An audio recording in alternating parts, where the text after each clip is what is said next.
ғаламтор желісіндегі статистикасын көтеру мақсатында басқа адамдарды бедел түсіріп, нұқсан келтіріп, және олардың суреттерін оларды келісімінсіз жариялап, әрқандай пікірлер айтып осы арнамызға кір келтірді. Бұл сюжеттармен дәлелдеп деп есептейміз. Заң бойынша ондай іс-әрекеттер жасауға тыйым салынады, және осы салуының өзі бір жыл бойы Инстаграм өзінің оқырмандарына бір жыл бойы дайындап келген осы мән-жайларды жасау үшін. Алдағы уақытта бомба болады, мынадай болады, андай болады деген әрқандай адамдар қызықтырып сөздерді жазып келіп, дәл сол 20-30 жаңа жылдың қарсаңында осындай видеоны салып, бүкіл елге жаманатты атын шығарып отыр. Соған байланысты әрекеті заңсыз деп санаймыз. Талап арыз қолдаймыз, қанағаттандыруды сұраймыз. Және бейнежазбалар бүгінгі таңға дейін әлі сақталып тұр.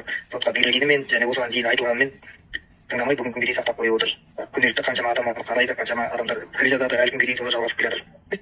Деген ролик қылып жасаған, сол роликтің кішігірім бейнежазба қылып, соның ішіне мысалы мына Сабитовтар отбасы, бұлар анадай, мынадай жағдай, бұндай, бұларға адамның өмірі емес, машина маңызды, бұндай, бұларға адамның өмірі емес, машина маңызды деген сияқты әртүрлі сөздерді жазып пікір қалдырады. Соның арқасында әрқандай әрбір адам жаман сөздер жазады, тугіске жазады деген қандай мүмкіншілік бар, адамдар бәрі соны пайдаланып жасап жатыр, қазір шабуыл жасап жатыр. Былай айтқанда бұл адамдардың кәсіпкерлігіне де жеке бастарына да нұқсан келтіріп отыр. Құрсын адам құрсын көлік аман ба деген сөз бар ғой. Сол жаңағы Шакенова Жұлдыздың өзінің сөзі. Мен сізге оны дәлелдеп те бере аламын. Менде запистері бар. Біздің үйге келіп машинаны главный төлеп берсек болды ғой. Қызыңыз потом емделе жатады деп жаңағы аударылған машинаның иесіне новый машина алып бердім. Машина аман ба, адам табылар, машина аман ба деген сол Шакенова Жұлдыздың сөзі. Өз сөздерін өздеріне жазып қойдым. А так мен өзімнен придумать етіп, ол жақта немесе қаралап, немесе кафелеріне барман деген жоқпын. Кафелеріне салдым, ол рас мойындаймын, бірақ та саудасы жүрсін деп реклама қылып салдым оны. Мен енді блогер болғаннан кейін менде барлығы рекламалады ғой. Реклама қылып салдым. Ал ары қарай адамдар ситуацияны көріп тұрып, оларды жақтау да, даттау да адамдардың решениесінде. А так мен ондай ешқандай жаман зат айтқан жоқпын. Сіз өзіңіз дұрыстап оқып шықсаңыз да болады.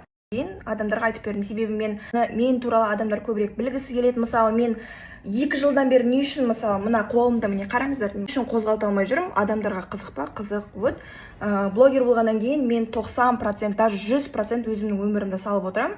Солай осындай жағдай болды деп салып баяндап бергенім. Баяндайтын болсаңыз, осы жаңылжан талабы сізде қаралып жатқан істе бар ғой, енді сіз өзіңіз құлап, қолыңыз сындырғансыз, ол бойынша неге салмайсыз? Сіздің өміріңіз ғой енді. Қолыңызды екінші рет сындырып, операция жасалдыңыз, оны неге салмадыңыз? Дәлел бар ма? Өзім сындырған туралы. Енді сол сұраққа жауап бере аласыз. Мен екінші рет қолым сынатын кезде врачтардан мен даже қолхатты алғанмын. Себебі олар маған ескертті, сынып кетуі мүмкін. Біздер күтеміз, бұл риск деді. Енді мен экстрені түскеннен кейін мына жілік жаңа жыл қарсаңында бомба болады, керемет жаңалық болады, күтіңіздер, сіздер қолдаңыздар деген әңгімелерді қандай мақсатта айттыңыз? Сонда бомба дегеніңіз не? Сонда сіздің бомба деп айтуыңыз адамдардың, қалай айтсам болады, адамдарды ынталандырып, осыны күтіңіздер болады деп айту, Сабитовтарды жақсы жағына көрсетуіңіз деп айтуға болады ма осы сөзіңізді? Адвокат мырза, қараңыз, бұл жақта сіз тағы увеличивать етіп ситуацияны, бомба болады, шок жаңалық деп айтқан жоқпын.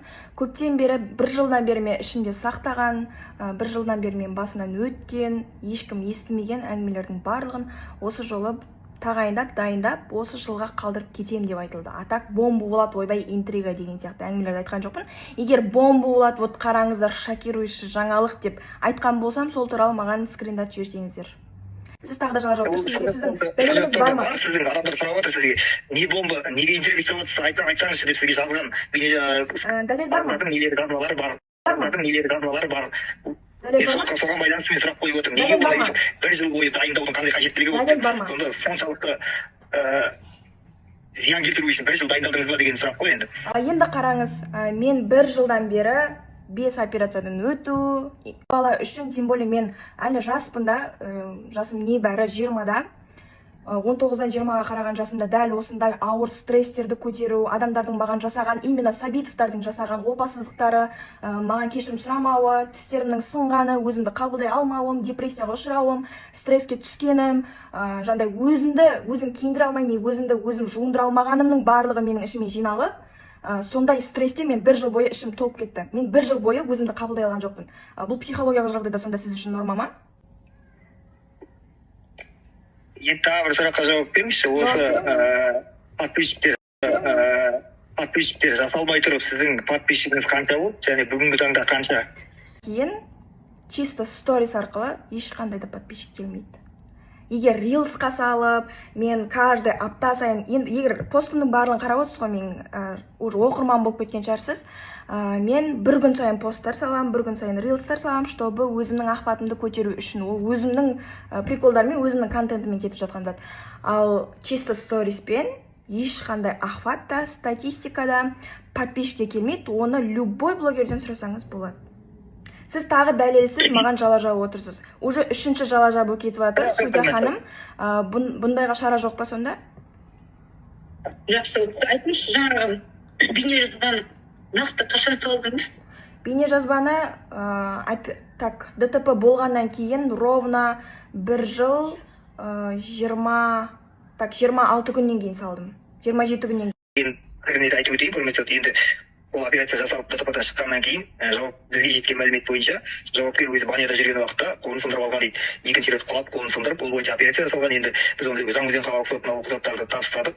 Енді ол қазіргі қаралып жатқан бір адамды қаралап арына бұзса, адамды абыройына нұқсан келтіруге ол нәрсе жеткіліксіз деп есептейміз. Заң жүзінде заң жүзінде тәртіптері бар, шешу сотқа берді, сол тәртіппен шешу керек. Белгілі бір адамды қаралап, оның абыройын түсіріп, жұмысына кедергі келтіріп, және өзінің статистикасын көтеру мақсатында өзі айтқандай блогермін деп адамға нұқсан келтіруге заңмен тыйым салынған, құрметті. Сондықтан біз талапты толық қолдаймыз, қанағаттандыруды сұраймыз. Жауапкері сізге сөз беріледі. Қашаннан бері сот отырысында өтірік сөйлеп жала жабылу қаралмайтын болған, біріншіден менің сұрағым. Екіншіден айтып отырған 5 сөзінің 4-еуі өтірік болып отыр, мына жақта жала жабылып отыр. Және де маған дәлелдеп бере алмай отыр. Судья ханым, көріп отырған шығарсыз, адвокатқа айттым, ол қай жерде мен қалай қаралап, қай жерде жамандап, жаман сөздер жазып қойғанымды тікелей түрде көрсете алмай отыр. Және де мен бұлардың кафелерін салғанда да саудалар жүріп кетсін деп жақсы сөз жазған болатынмын.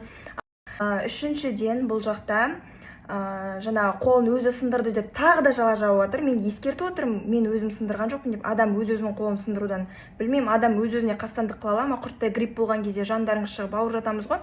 Бірақ мына жақта тісімді де өзі сындырды деп жаңағы Шакенова Жұлдыз маған жала жапқан. Енді ладно, ол мамасы ақылсыз екенін көріп отырмын ғой.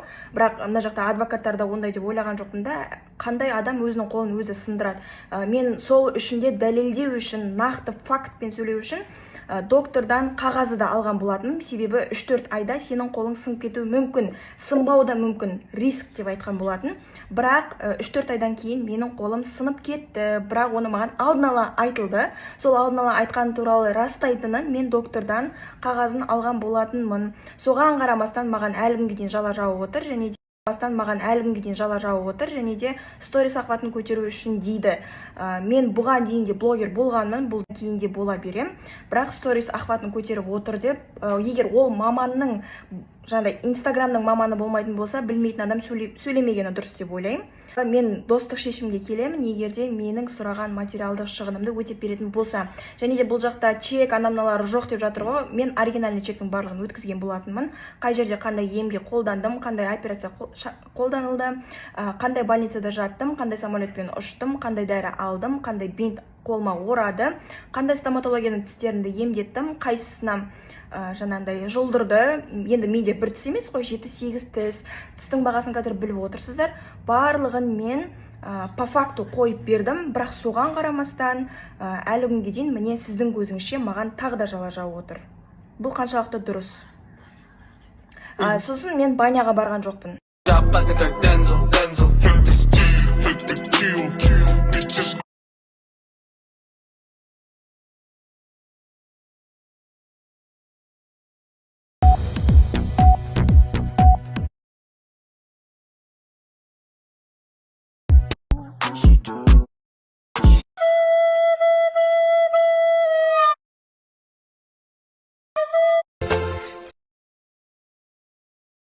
Baby,